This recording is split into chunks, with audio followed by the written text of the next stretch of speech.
ทุกคนเคยสงสัยไหมครับว่าทำไมอาหารไทยบ้านเราเนี่ยถึงต้องใส่พริกจนเผ็ดร้อนขนาดนี้ทั้งที่จริงๆแล้วเนี่ย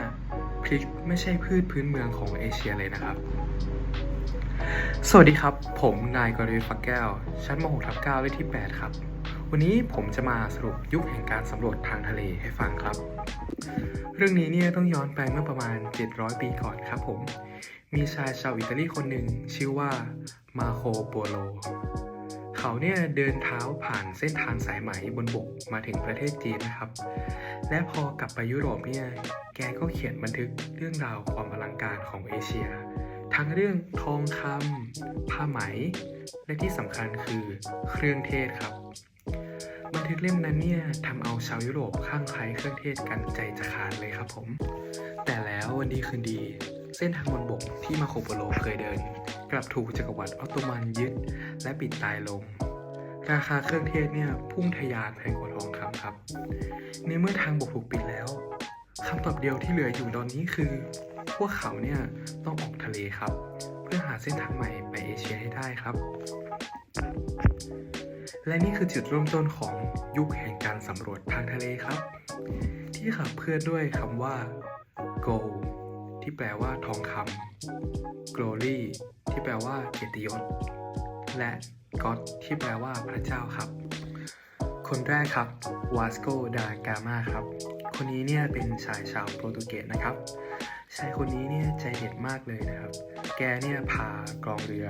ฝ่าคลื่นยักษ์อ้อมแหลมกูนโฮสทางตอนใต้ของแอฟริกาครับ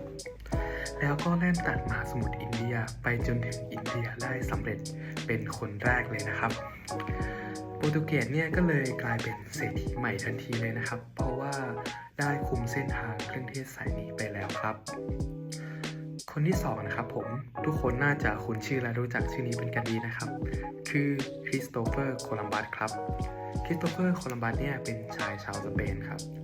คนนี้แกพกหนังสือบันทึกของมาโคโปโลขึ้นเรือไปด้วยครับแกบอกว่าถ้าโลกกลมจริงเนี่ย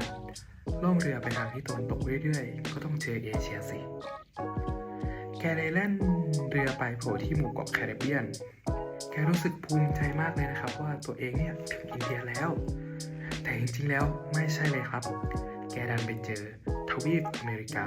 หรือโลกใหม่ที่ยุโรปไม่เคยรู้จักต่างหากเลยครับคนนี้เนี่ยน่าทึ่งมากเลยนะครับต่อไปคนสุดท้ายครับคนที่3คือเฟอร์ดินานด์มาเจลลันครับคนนี้เนี่ยเขาก็เป็นชาวสเปนเหมือนกับคริสโตเฟอร์โคลัมบัสเลยนะครับผมพูดได้เลยว่าคนนี้เนี่ยคือที่สุดของความอึดเลยนะครับ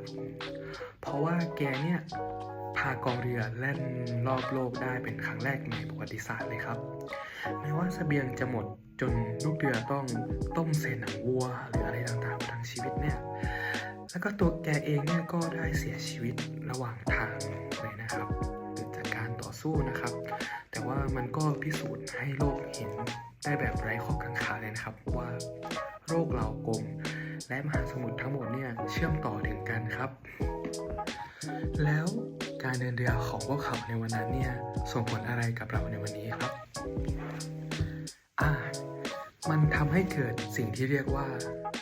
Columbian Exchange ครับหรือการแลกเปลี่ยนสิ่งมีชีวิตข้ามโลกพืชพันธุ์อย่างมันฝรั่งมะเขือเทศรวมถึงพริกที่ผมพูดถึงตอนแรกครับถูกขนขึ้นเรือสำรวจจากอเมริกากลับมาปลูกในเอเชียจนกลายเป็นอาหารจานโปรดของเราในปัจจุบันเลยครับแต่มันก็ดีด้านที่มืดนะครับเพราะว่าดินแดนที่ถูกค้นพบต้องแลกมาด้วยกับการล่มสลายของอารยธรรมท้องถิ่นการค้าทาสและโรคระบาดจากยุโรปที่ฆ่าชีวิตผู้คนไปนับล้านเลยครับดังนั้นเนี่ยจากบันทึกการเดินทางของมาโคโปโลเพียงคนเดียวเนี่ย